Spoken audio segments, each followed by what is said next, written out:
जो पानी आपको दिया जा रहा है वो साफ दिया जा रहा है, बैक्टीरिया लेस है, जो भी उसके अंदर और एक्स्ट्रा मिनरल्स होते हैं वो सब हटा दिए जाते हैं, वो सब जो है आपके लिए बिल्कुल क्लीनिस कर दी गई, उसकी क्लीन हो गया वाटर। लेकिन इधर क्या सिखाया जाता है आपको?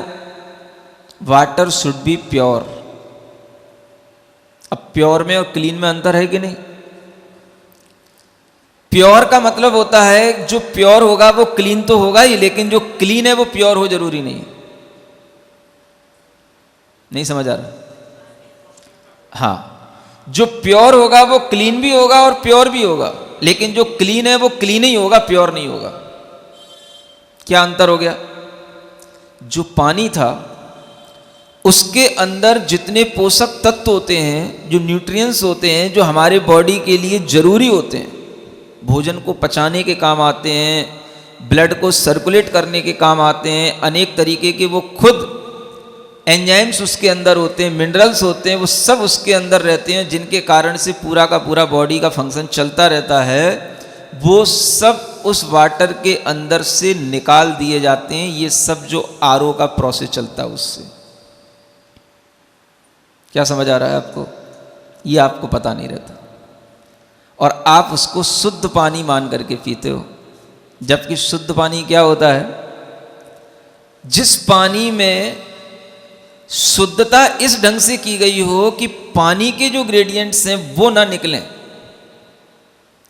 पानी अपने आप में अच्छा हो और पानी शुद्ध हो जाए, कि मतलब सब तरीके से वो जीव से रहित हो जाए, बैक्टीरिया लेस हो जाए और उस पानी की गुणवत्ता में कोई कमी ना आए, तो वह पानी शुद्ध भी है और क्लीन भी है, साफ भी है, जिसको बोलते हैं। साफ और शुद्ध दोनों हो गया। अब ऐसा पानी आपको कहां मिलेगा?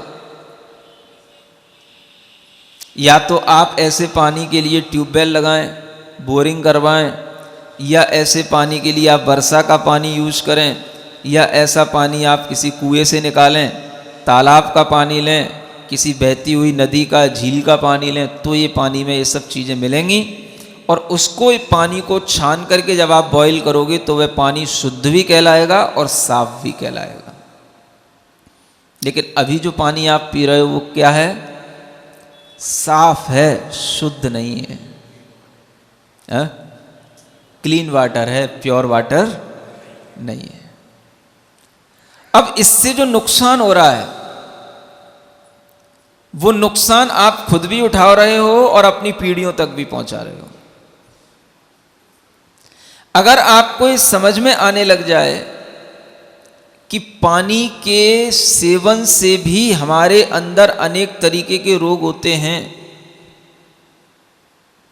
पानी का भी एक विज्ञान है जो हमारे शरीर के अनुकूल होना चाहिए, और पानी भी शरीर में एक बहुत महत्वपूर्ण भूमिका अदा करता है,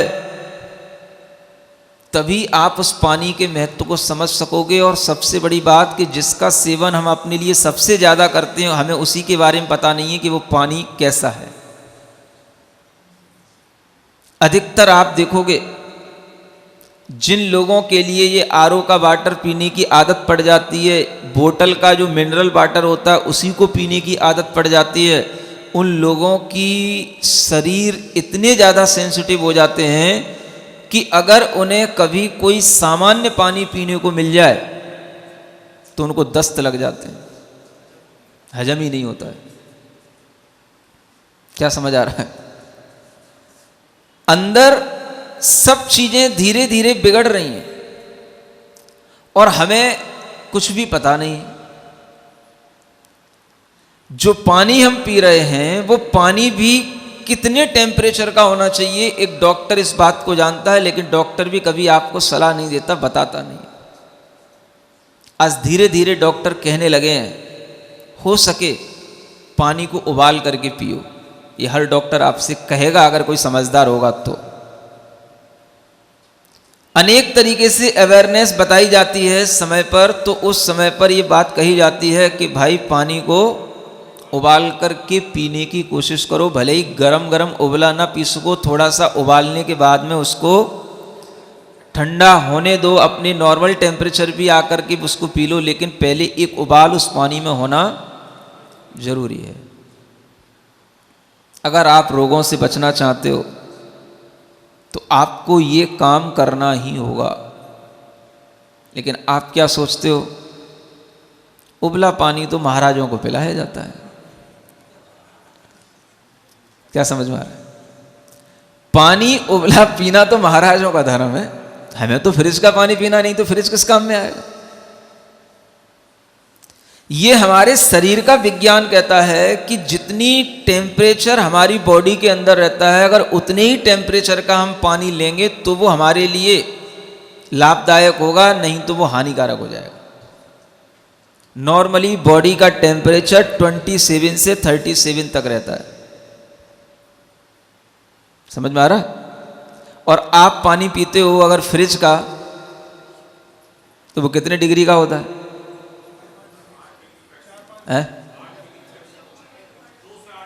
फिर आप 2 डिग्री का, 8 डिग्री का, 10 डिग्री का पानी पी रहे हो, और बॉडी को चाहिए 30 डिग्री का पानी कम से कम, तो आपके लिए क्या होगा? वह पानी जो आप पियोगे वो पानी आपकी किडनी पर डायरेक्ट इफेक्ट करेगा, लीवर पर इफेक्ट करेगा, और वह पानी अगर अनुकूल नहीं है शरीर के तो वो आपकी आंतों को धीरे धीरे सिकोड़ता चला जाता है। बड़ी आंत, छोटी आंत, जो दोनों प्रकार की आंतें होती हैं, उन आंतों में सिकुड़न पैदा होने लग जाती है, और फिर उससे ही धीरे धीरे ये रोग पैदा होते हैं जिन्हें आप कहते हो कि आंतें उलझ गईं। क्या बोलते हो उसको? नहीं, गैस नहीं लगेगी। वो जो एक अपेंडिक्स का ऑपरेशन होता है, ये अपेंडिक्स भी एक इसी तरीके के कारणों से रोग पैदा होता है। समझ में आ रहा है? हार्निया का रोग भी इसी कारण से होता है, ये हार्निया बोलते हैं इसको। हाँ, तो ये सब इसी कारण से होता है, और ये आपको पता नहीं होता है कि ये किस कारण से हो गया, दर्द हो गया, ऑपरेशन कराए, बेड पे पड़े रहे, चल रहा है, लेकिन कारण पता नहीं है। अगर हमको हुआ है तो क्यों हुआ, पीढ़ियों को भी ना हो जाए, इस बात की आपको जब तक जानकारी नहीं होगी तब तक आप जो है अपनी पीढ़ियों के लिए ना कोई अच्छी धर्म की बात सिखा सकोगे, ना अच्छी बात सिखा सकोगे। जो काम महाराज कर रहे होते हैं उसका भी अनुचरण थोड़ा बहुत श्रावक को करना ही चाहिए, इसीलिए श्रावक को श्रावक कहा जाता है। जो श्रावक मुनि महाराज के अनुसार थोड़ा सा चले तो वो श्रावक है, नहीं तो वो श्रावक नहीं है। इसीलिए अगर मुनि महाराज महाव्रती होते हैं तो श्रावक को अणुव्रती कहा जाता है। थोड़ा उनका अनुसरण करे वो, अणुव्रती का मतलब ये भी होता है उनका अनुसरण करने वाला होता है, वो उनका अनुचर होता है। तो ये मत समझो कि गर्म पानी केवल महाराजों के लिए पीने को कहा गया है। ये भी सोचो कि गर्म पानी हमारे लिए भी लाभदायक होता है, और जो व्यक्ति गर्म पानी का सेवन करता रहता है वो आगे के लिए भारी भरकम रोगों से, जो बड़े बड़े रोग कभी भविष्य में होते हैं, उनसे वह काफ़ी कुछ बच सकता है। इतना नहीं कह सकते कि 100% बच जाएगा, लेकिन बहुत कुछ बच जाएगा, 90% उससे बचा रहेगा, क्योंकि और भी दूसरे कारण है ना जिनको आप अपनाए हुए, जिनके कारण से रोग होते हैं। तो पानी भी एक फैक्टर है आपके अंदर रोगों को बढ़ाने का भी, और अगर आप सही पानी पीना सीखो तो रोगों को घटाने का भी। कैसा पानी पीना? बॉईल किया हुआ पीना, और बॉईल करने से पहले उसको छान लेना। तो छानने से वो हो जाता है क्लीन, और बॉईल करने से वो हो जाता है प्योर। क्या समझ आया? अब आप जितने भी तरीकों से उस पानी को क्लीन करने की कोशिश करते हो, जो आरओ वगैरह का पानी होता है, उसमें सब में केमिकल होते हैं वो सब, और वो केमिकल ऐसे होते हैं, अगर किसी ने थोड़ी सी भी केमिस्ट्री पढ़ी हो तो वो समझ सकता है कि उन केमिकलों को केमिस्ट्री में एक पॉइजनस केमिकल के रूप में माना जाता है। जितने भी पानी छाने जाते हैं उनमें क्लोरीन और फ्लोरीन का उपयोग किया जाता है। ये सब जितने भी आरओ के पानी होते हैं सब क्लोरीन और फ्लोरीन से जो है छन करके साफ होकर के निकलते हैं, और क्लोरीन को जहर कहा गया है। फ्लोरीन भी एक जहरीली गैस होती है, और इन दोनों का ही उपयोग होता है उसके अंदर। और यही गैस आपके फ्रिज के अंदर उन फ्रिज के सिस्टम से निकलती है। जिन चीज़ों से आप समझते हो कि ये फ्रिज की वस्तुएं ठंडी हो रही हैं, अच्छी हो रही हैं, वो सब उसमें उन गैसों का पुट हो जाता है, और वो गैसें उसके अंदर समाहित हो जाती हैं। वो एक तरीके से सब चीज़ें जहरीली हो जाती हैं,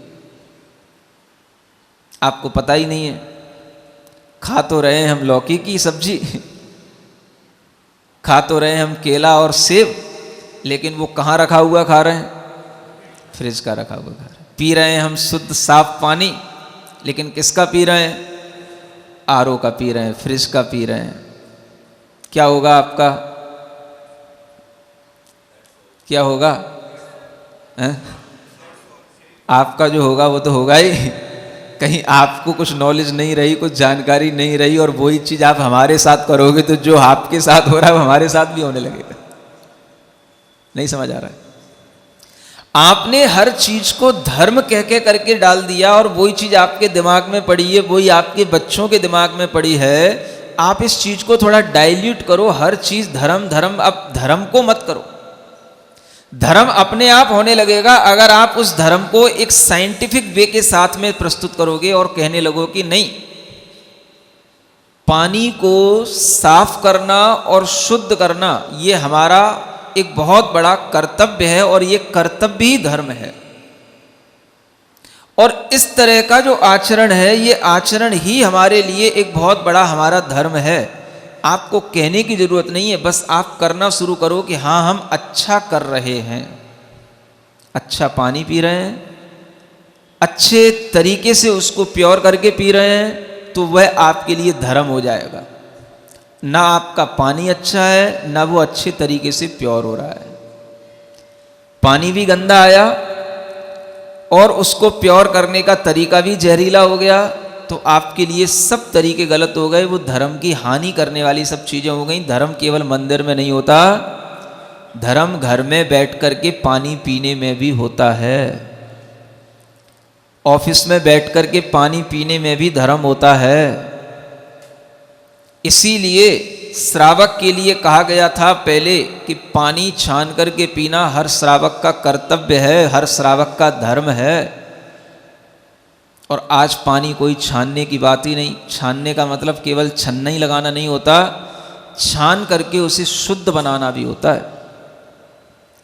तो पानी जब भी आप उपयोग में लाओ, कम से कम इतना समझो कि वह पानी किसी अच्छे स्रोत से आया हुआ हो।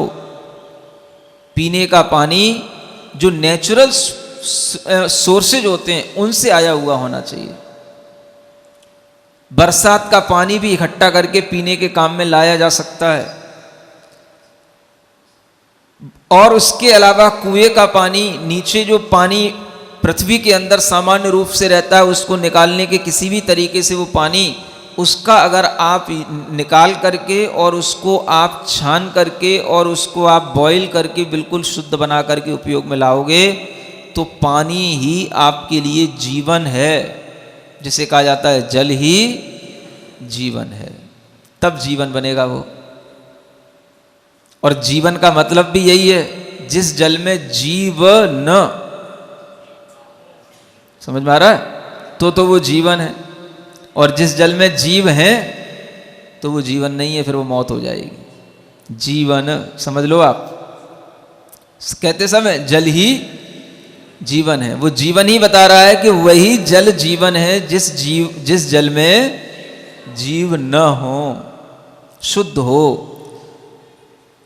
अब उसके लिए हम क्या करते हैं? तो पहले छन्ने से छानते हैं, फिर उसको बॉईल करते हैं।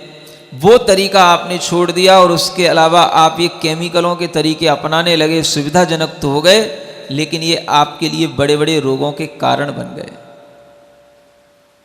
पहले भी लोग पानी तो छानते थे, शुद्ध भी बनाते थे, कई तरीके होते थे पानी को शुद्ध बनाने के। अगर मटमैला भी हो, गंदा भी हो, तो भी उस पानी में आप फिटकरी डाल दो, सब गंदगी नीचे बैठ जाएगी, अपने आप पानी शुद्ध ऊपर आ जाएगा। उसको छान लो, उसको बॉईल कर लो।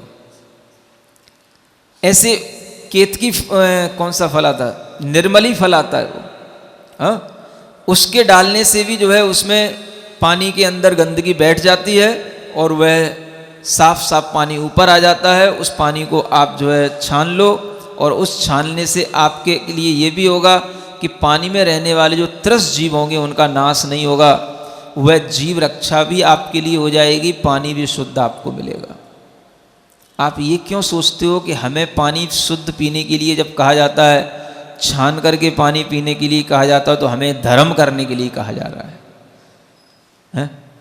धर्म तो तब है जब उसमें जीव रक्षा हो रही हो, और स्वास्थ्य तब है जब आपको वह पानी आपके शरीर के योग्य मिल रहा हो। और अगर आप ये दोनों चीजें चाहते हो तो जो चीज बताई गई है उस चीज को वैसे ही अनुसरण करोगे तो वह आपको दोनों चीजें मिलेंगी। धर्म की रक्षा भी हो जाएगी, धर्म भी पल जाएगा और आपके लिए स्वास्थ्य भी मिल जाएगा।